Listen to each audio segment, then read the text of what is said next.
Je pense qu'on a besoin de tous les types de conteurs.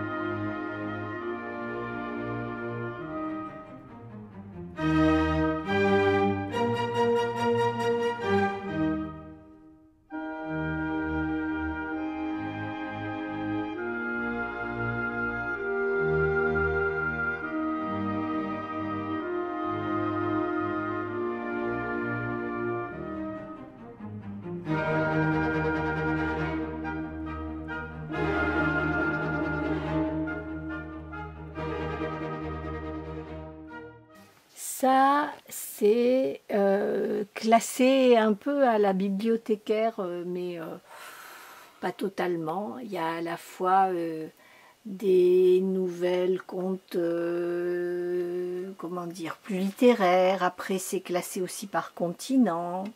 J'ai beaucoup de choses autour de l'Afrique et puis d'autres choses, des anthologies, une collection, enfin voilà.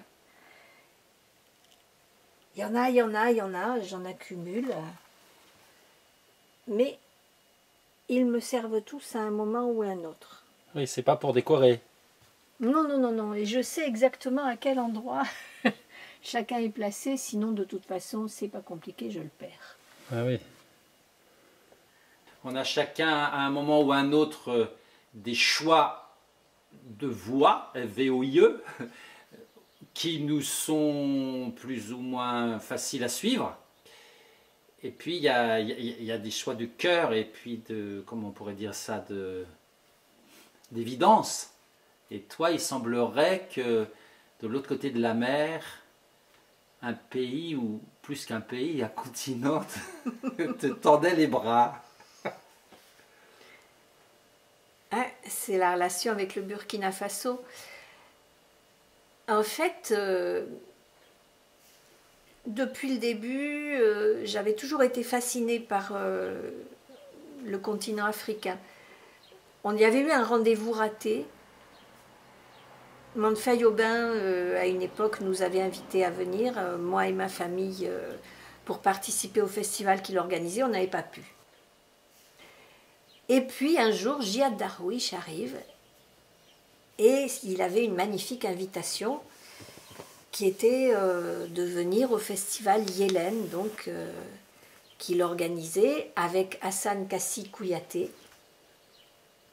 grand conteur, griot, comédien, metteur en scène, chanteur, enfin bon. C'était donc en plein cœur de l'Afrique de l'Ouest, donc dans ce pays, le Burkina Faso. Et c'est comme ça que je suis arrivée à Yélène. Donc ta vie a changé? Ah, complet. C'est incroyable. Moi, ma vie, elle est comme ça. C'est-à-dire qu'il y a des moments où il y a des périodes, on va dire à la fois de crise ou de quelque chose arrive, un événement, et puis après ça, vouf, elle part dans une autre voie. Ma découverte du conte, ça avait été ça. Et la découverte de l'Afrique de l'Ouest, ça a été un autre moment phare, charnière. On s'est retrouvés en fait dans une situation où on était vraiment plongé au milieu de la population, avec ce décalage complet que nous, on était les Blancs, friqués entre guillemets, puisque nous, on avait eu les moyens de payer l'avion pour venir. Et puis en même temps, un sens de l'accueil absolument extraordinaire. Ils étaient curieux de nous. Et ils étaient curieux de ce qu'on allait faire. Moi, j'étais totalement perdue au début parce que j'ai dit à Hassan et à Djihad, mais qu'est-ce que je vais pouvoir leur raconter? Et ils m'ont dit du traditionnel. Surtout, tu racontes du traditionnel. D'accord. Et je me suis retrouvée à monter sur scène. Alors, c'était assez extraordinaire puisqu'il y avait des groupes qui passaient de danse, de chant, de musique. Et puis, au milieu, il y avait nous, les conteurs, avec un micro, un présentateur, etc. 2000 personnes devant. Ben voilà, on était censé balancer nos contes comme ça, je dis bien balancer parce qu'en plus la sono était épouvantable. Et j'étais donc derrière la scène en train de me pétrifier de trouille et de me dire « Oh là là, mais t'es complètement folle, mais qu'est-ce que tu es venue faire là ? Ces gens sont extraordinaires, tu vas les décevoir, ils vont s'apercevoir à quel point tu n'es qu'une imposture. » Enfin bon. Et à ce moment-là, j'entends le présentateur qui dit « Et maintenant, je vais vous présenter un grand conteur français que je connais très bien, le conteur François Dieppe. » Et là, je me soulève et je me dis « Ah ouais, il me prend pour un homme parce que d'habitude, les femmes ne montaient pas sur scène pour dire des contes, pour chanter, pour danser, pas de problème, mais pas pour dire des contes. Elles les disaient dans la case, à la famille, aux enfants, mais pas sur scène. » Ça m'a fait un bien fou.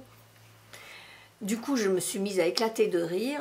Je suis montée par cette petite échelle là qu'il y avait à l'arrière et lui s'est retourné pour m'accueillir. Et là, j'ai vu sa mâchoire qui descendait d'un coup, un peu comme les personnages des dessins animés de Tex Avery. Il m'a regardé, il m'a fait « Oh !» Et moi, je me suis avancée et j'ai dit « Eh oui, je suis une femme !» Et je suis venue devant ce micro. Il y avait un silence. C'était impressionnant. Et j'ai commencé à raconter. Et en fait, j'avais une chanson dans mon conte. Et les gens ont repris ma chanson. Et c'est super impressionnant d'entendre des gens comme ça, une foule qui reprend la chanson. Waouh! Et bon, quand je suis redescendue de scène, je me souviens, il y avait quelque chose qui pour moi s'était débloqué, quoi.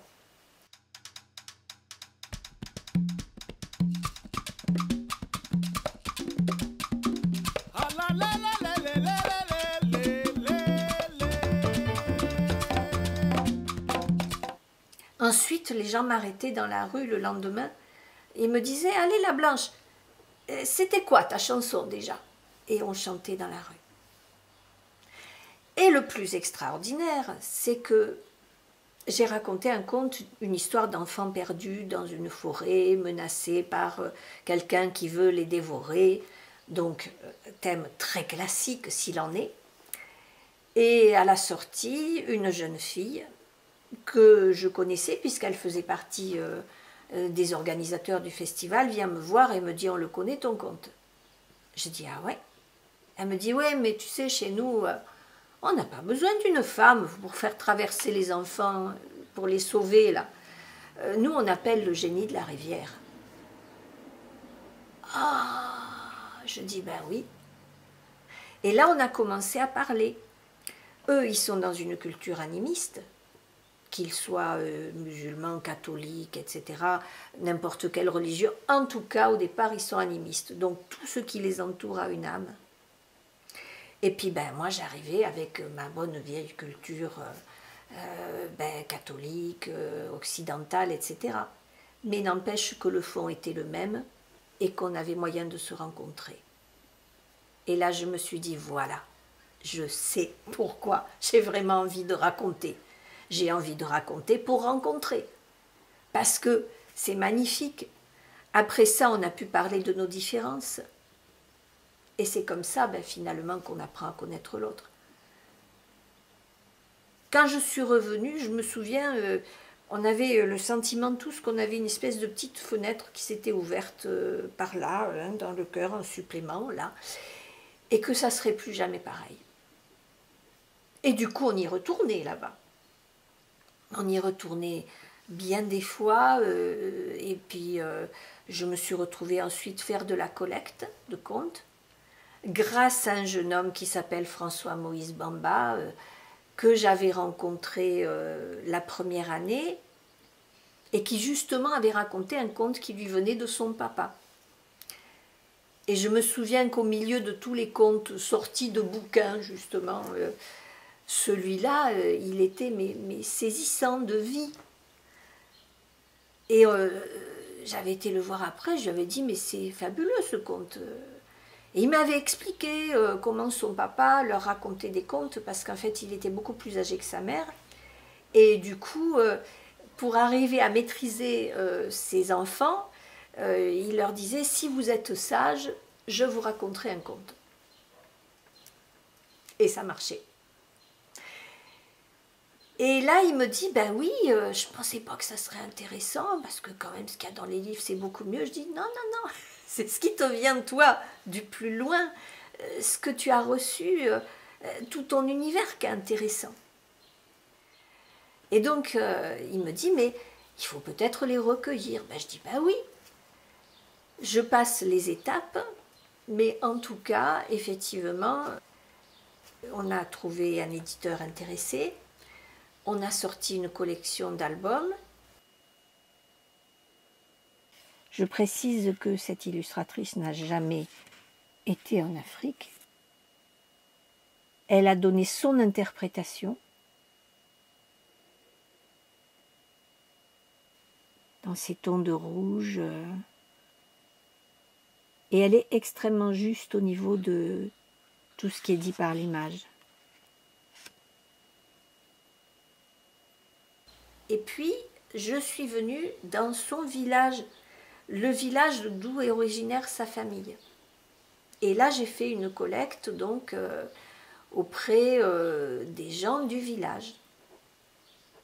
Et ça a été un moment extraordinaire parce que j'ai reçu de magnifiques cadeaux. Et quand je dis cadeaux, c'est dans le sens où ça m'était donné personnellement. Il y avait tous les contes qu'on a reçus dans le cadre de soirées et que les gens s'échangeaient entre eux. Je dis bien s'échanger parce qu'en fait, il n'y avait rien de prévu à l'avance, mais un tel racontait et un autre prenait la parole derrière et disait « Ah mais vois-tu, disait par exemple un homme, oui, là la femme elle a fait comme ça, mais elle aurait pu faire autrement, et puis si tu avais été plus jeune, etc. » Et hop, ça rebondissait comme ça. Hommes et femmes qui racontaient. Et à la fin d'une soirée, une femme vient vers moi et me dit « J'ai un conte pour toi ».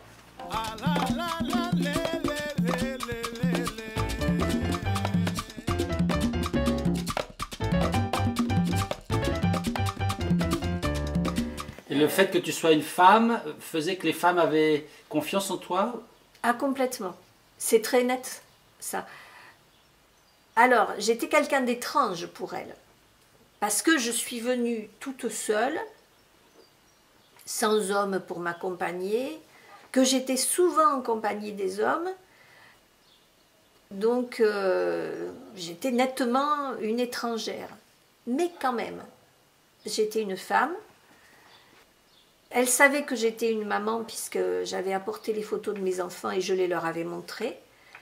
Et puis j'avais une relation avec les enfants aussi qui était assez forte. Je leur chantais des chansons, eux ils m'en chantaient aussi, enfin voilà.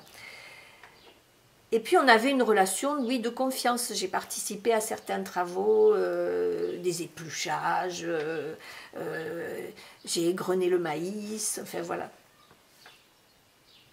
Et c'est comme ça qu'effectivement, à la fin d'une soirée, cette femme, qui est potière, et qui est aussi, du coup, griotte, c'est-à-dire détentrice de la parole publique, qui transmet à la fois dans les cérémonies, les généalogies, etc. Mais en l'occurrence, qui disait aussi des contes, elle est venue vers moi et c'était vraiment un conte qu'elle m'a destiné. Elle m'a dit « c'est pour toi ». Et elle m'a raconté donc ce conte qui est une histoire de fille rebelle qui résiste à un mariage arrangé et qui réussit. Parce que le plus souvent, en fait, la fille rebelle qui refuse le mariage qu'on a organisé pour elle, va être ramenée à la raison. En fait, le choix qu'on a fait pour elle était très bon. Et la plupart du temps, c'est ça. La morale, on va dire, entre guillemets, du conte en question. Sauf que là, c'était autre chose. Alors la fille, en plus, faisait rien de particulièrement audacieux au départ. Elle montait dans un arbre à l'arrière de la case de sa mère. Et l'arbre, en fait, la mettait à l'abri. C'est-à-dire, à chaque fois qu'on lui demandait d'en descendre, elle chantait et l'arbre s'élevait, la mettant de plus en plus haut et de plus en plus loin de tous ceux qui voulaient lui imposer le mariage en question. Et puis à la fin, avec cette espèce de doigt gigantesque pointé vers le ciel, dans lequel elle reste des jours et des semaines, sans en descendre quand même. Hein. Et bien à la fin, la famille finit par renoncer et on va rechercher son amoureux, et son amoureux réussit, lui, à la faire descendre. Et dès qu'elle parle et elle chante à l'arbre, hop, l'arbre revient à sa taille normale, et la voilà qui va épouser celui qu'elle aime. C'est un conte qui est totalement exotique pour là-bas. Hein. C'est pas du tout la coutume, ça. Et j'ai reçu ça, et je me suis dit, c'est magnifique, c'est superbe, quel cadeau. Rumba, rumba, rumba.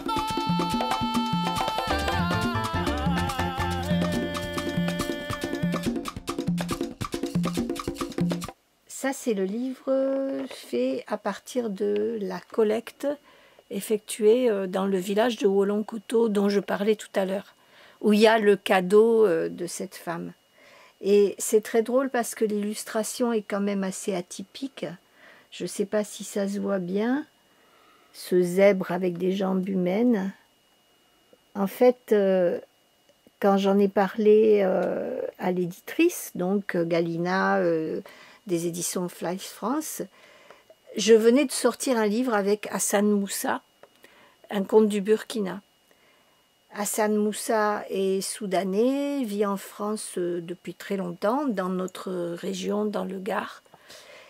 Et ma foi, c'est un artiste qui fait à la fois de la calligraphie, mais en même temps, il y a une sensibilité très contemporaine. Et quand il a eu ses contes en main, en fait, il a tout de suite fait son interprétation à lui.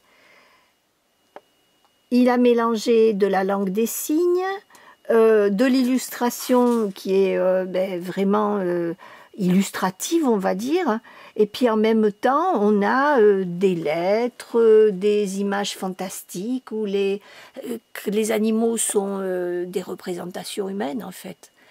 L'histoire des mariages forcés, dans notre culture à nous, c'est pas si loin. Puisque mes grands-parents à moi, personnels, ont résisté à un mariage forcé pour eux se marier. Ah, ça d'un coup, ça m'a donné l'envie de faire un truc assez osé qui est de transférer donc une trame de conte du continent africain à notre continent européen, et en particulier à l'endroit que je connaissais, enfin qui était le lieu où mes grands-parents, eux, avaient vécu leur propre histoire. Alors c'était très drôle parce que ma grand-mère, au lieu de monter dans un arbre pour s'y mettre à l'abri, en fait, elle était sortie par la fenêtre et elle était descendue par le petit toit qu'il y avait juste à côté pour aller rejoindre mon grand-père et donc partir l'épouser contre la volonté de ses propres parents. Donc elle est descendue alors que l'autre montait. Mais enfin bon, ça c'est autre chose. C'est une photo qui a été prise le jour de leur mariage. En fait, donc il l'a épousée contre le souhait de son père à elle. Ils se sont sauvés. Et ce mariage avait pour seul témoin donc ses deux sœurs à lui avec leur mari et sa maman à lui. Donc c'était une fête, mais une fête pas forcément si énorme que ça, parce qu'en plus lui était orphelin, ils avaient très peu d'argent. Et il s'était saigné aux 4 veines pour lui payer sa robe de mariée et pour se payer ce costume. Et là, sur la photo, on voit à quel point il est fier, il est heureux. Il a 22 ans, elle en a 20. Toujours est-il que j'ai commencé à faire le transfert en gardant le squelette, mais en y mettant l'histoire de mes grands-parents, en tout cas en mettant comme personnage mes grands-parents. Et ça n'allait pas. Pour 2 raisons. Parce que l'histoire de mes grands-parents était beaucoup trop précise dans ma tête et que du coup, ils n'arrivaient pas à se fondre, je dirais, dans la trame qui existait et que je tenais beaucoup à respecter. Et puis aussi parce que du coup, j'y mettais beaucoup trop de détails personnels qui n'avaient strictement aucun intérêt dans l'avancement de l'histoire et tout. Donc je me suis dit, bon, je vais faire comment? Et finalement, j'ai donc fait un transfert géographique en France, cette fois. Donc je suis passée de la région natale de mes grands-parents à l'endroit où j'habite maintenant, c'est-à-dire que je suis passée du sud-ouest, au nord de Bordeaux, à la région provençale, donc Nîmes, le sud de Nîmes, où je vis maintenant. Et mes personnages, eh bien, sont devenus un peu des substituts de mes grands-parents, mais c'était plus eux. À partir du moment où j'ai trouvé le lieu et le démarrage, eh bien, tout s'est enchaîné. Et c'était extraordinaire, parce que les galeries de personnages sont arrivées, mais alors avec une rapidité et une facilité, j'avais trouvé la bonne clé. Et c'est comme ça que j'ai fait une version tout à fait provençale, où maintenant c'est un peuplier qui s'élève comme un doigt vers le ciel.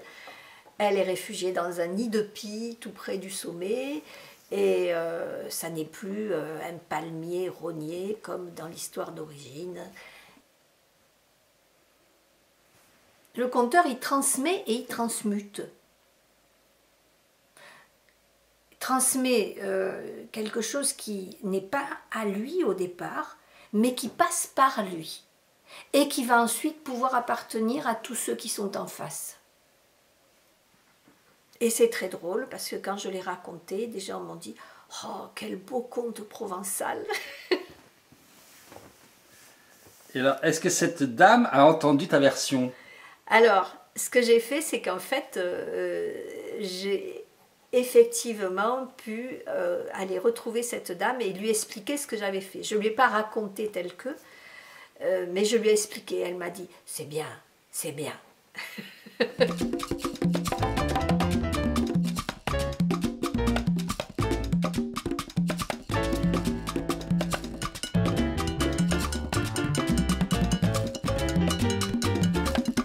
Ben Nafakatia, c'est la devise des potières dont on voit l'un des membres ici.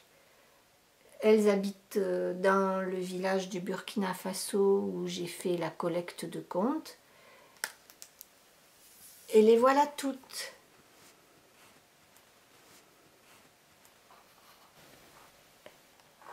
Et voilà le début de l'histoire.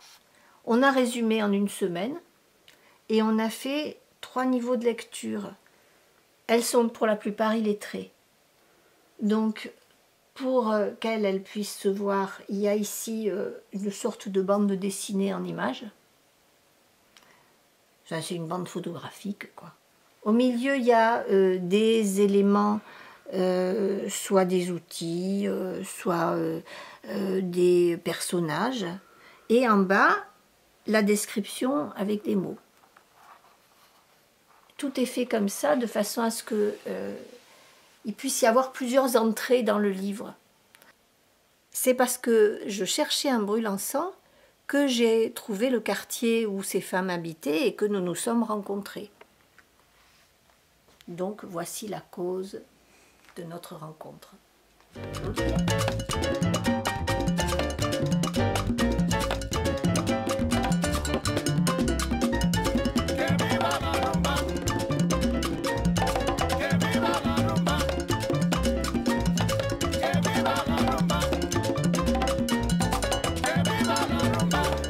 pas eu dans mon enfance, moi, de personnes qui me racontaient des contes. Je ne viens pas d'une lignée de conteurs. Par contre, j'ai rencontré le conte par quelqu'un qui est venu me le présenter, et ensuite je me suis retrouvée dans la situation d'être avec des personnes quand même beaucoup plus âgées que moi et qui quelque part m'ont transmis des choses. Donc j'ai à la fois, je dirais, une source écrite, puisque je suis bibliothécaire de formation et j'aime toujours autant le monde des livres. J'ai jamais quitté ce goût pour cet univers-là. Et en même temps, il y a eu une source orale avec toutes ces rencontres à l'Âge d'Or de France qui était un endroit vraiment fascinant. Fascinant comment alors, pour toi? On partageait la même passion pour une matière, mais on arrivait avec chacun ce qu'on est, notre vie derrière. Et d'être en contact avec des gens qui à l'époque étaient vraiment déjà très âgés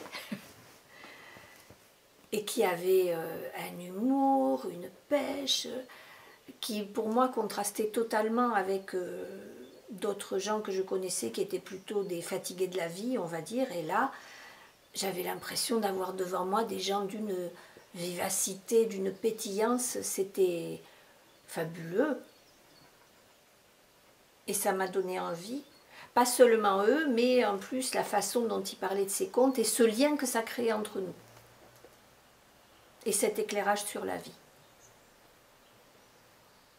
C'est une école, on peut dire. Ah oui. Quel style de conte t'a d'abord attiré dans ce que tu as vécu dans ces formations, ces rencontres, ces conférences? En fait, j'étais boulimique à l'époque. C'est-à-dire que j'y allais, j'écoutais, je recevais de tous les côtés, quoi. Donc, au départ, j'avais pas vraiment de préférence. J'avais juste une faim dévorante.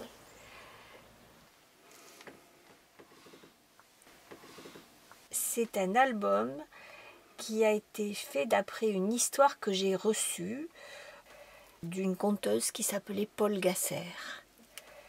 Et c'est l'histoire d'une énorme dame qui est énorme parce qu'elle avale tout et tout ce qu'elle rencontre.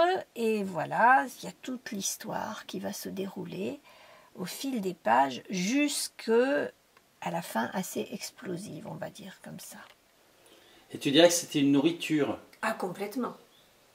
Carrément, nourrissant, mais alors... Il y a des contes, moi, c'est très net, qui m'ont fait avancer sur mon chemin de vie, qui m'ont fait du bien. Et je pense que c'était un des principaux moteurs pour moi. Que ces choses qui m'avaient fait tellement de bien, j'avais envie de les partager à mon tour. Sachant en plus que ce qui m'avait fait du bien à moi, et que j'allais pas forcément dire à tout le monde, parce qu'il y a des choses, c'est de l'ordre du secret, de l'intime, ne seraient pas forcément les mêmes pour l'autre personne. Moi, ça m'a beaucoup nourri que des personnes très âgées me racontent des contes. Je pense qu'on a besoin de tous les types de conteurs.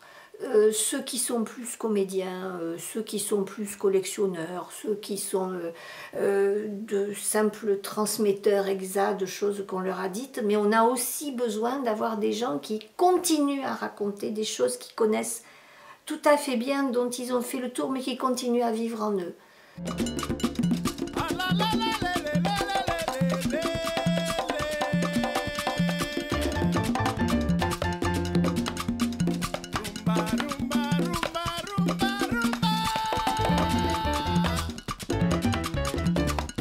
C'est un objet très particulier. Elle va avoir 100 ans. C'est une valise en carton. Elle a toujours été fermée par cette ceinture parce que je pense que la confiance dans les fermoirs n'est pas totale depuis le départ. C'est la valise de mon grand-père à moi, le fameux grand-père qui s'est marié contre le gré de la famille de sa femme. Voilà. Et c'est une valise que j'ai récupérée pour y mettre tout ce que j'utilise pour raconter aux tout petits. Au départ, les enfants n'ont pas le langage que nous avons, c'est-à-dire les mots, les phrases, etc. Quand même, nous arrivons à communiquer. Et c'est important, parce que c'est dans cette période de la toute petite enfance que se construit la relation au monde qui entoure, à l'individu qui est en face de soi et à soi-même. Et ce sont des bases qu'il ne faut pas rater. Parce que, parce que après on peut le payer très cher, de l'ordre de l'affectif. Voilà. Donc, moi, il m'est arrivé personnellement quelque chose de difficile au moment de la naissance de ma fille. Et je suis tombée sur un pédiatre extraordinaire qui m'a remise en relation avec ce bébé. Et du coup, ça m'a changé ma relation avec elle et ça m'a donné l'envie de transmettre cette expérience.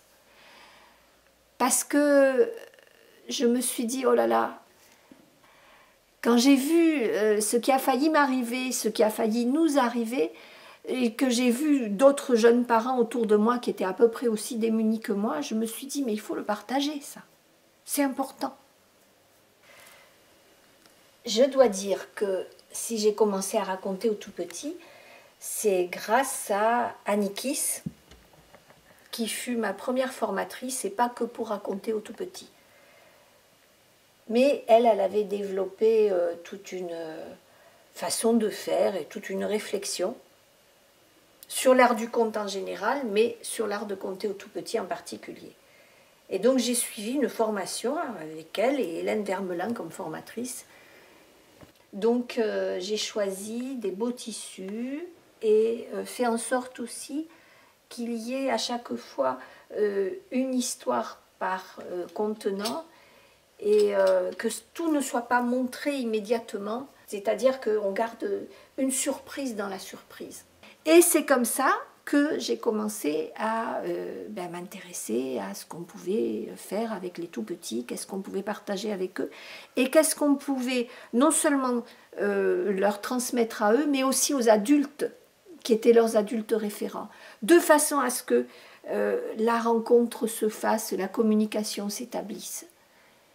Et qu'on ne perde pas ces moments si précieux où effectivement je crois qu'on se bâtit sa sécurité affective pour ensuite parcourir le chemin de la vie qui n'est pas forcément toujours si facile.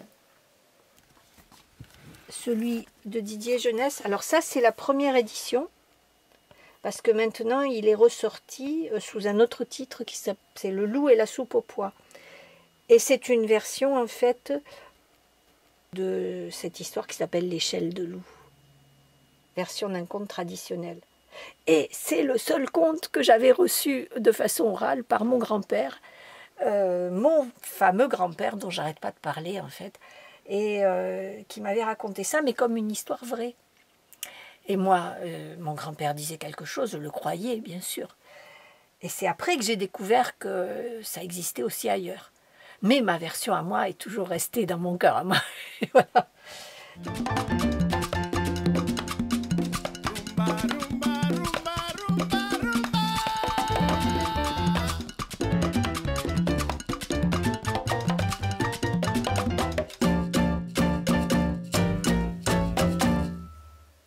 Alors, c'était quoi cette phrase?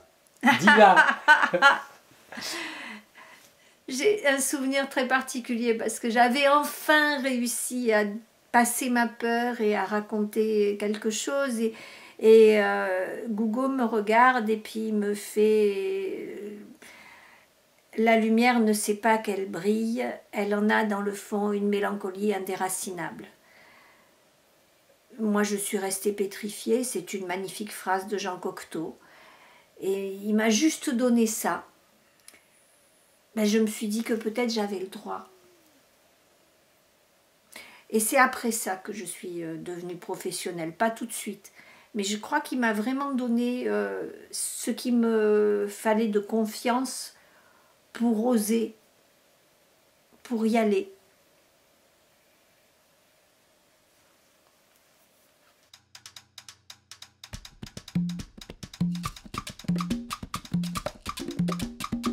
Aujourd'hui, t'en es où?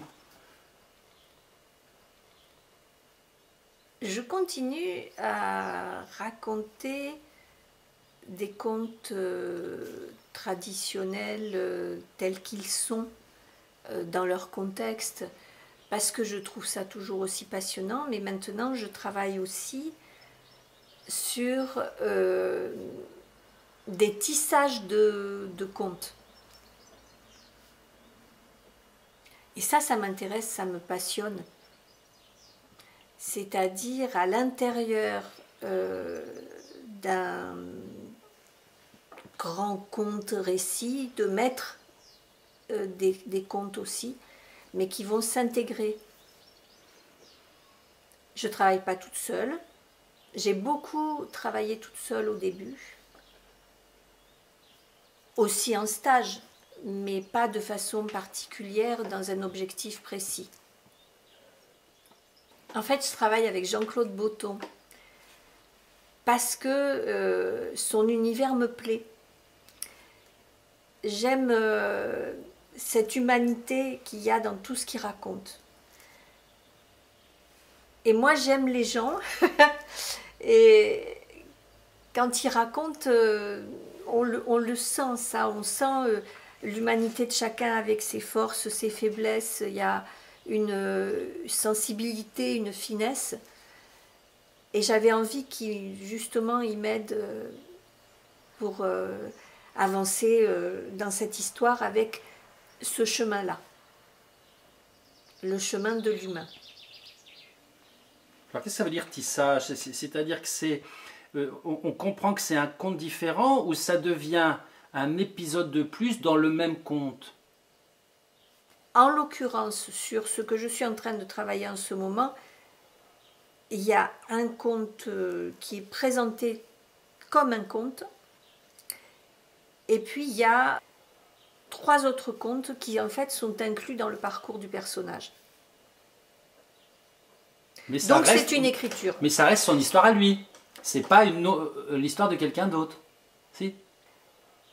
Non. En fait, ce personnage-là, au départ, entend un conte qui fait basculer sa vie. D'accord. Et ensuite se retrouve avec la personne qui lui a conté ce conte et part dans un chemin où c'est pas il d'ailleurs, c'est elle, c'est une petite fille, et elle va vivre des choses qui sont en fait des adaptations de contes. Donc là, j'ai vraiment travaillé sur cet enchaînement. Maintenant, je suis en train de travailler sur le fait de enlever le trop-plein, j'ai envie de dire, parce que j'aurais une tendance à trop en dire, parce que je vois tellement précisément les choses que je ferais peut-être des descriptions qui seraient un peu longues et qui n'auraient pas franchement d'intérêt. En plus, si j'en dis trop, en face, j'empêche que l'image naisse, parce que chacun a besoin de se faire son propre décor. Personne n'a le même que celui de l'autre. Même si le cadre est géographiquement déterminé. Là, en l'occurrence, sur cette histoire-là, c'est la Haute-Provence, c'est la transhumance, mais j'ai envie de dire, on le présente comme ça, c'est une histoire qui se passe en Provence, au milieu des moutons, dans le sud de la France, mais il n'y a pas de santon. En référence à la fameuse chanson qu'on a tous chantée, le petit âne gris, etc. Non, c'est une Provence qui est, je l'espère, libérée des clichés et où effectivement il peut y avoir des choses dures et difficiles qui se passent, et là en l'occurrence c'est le cas. Mais il y a toujours la lumière.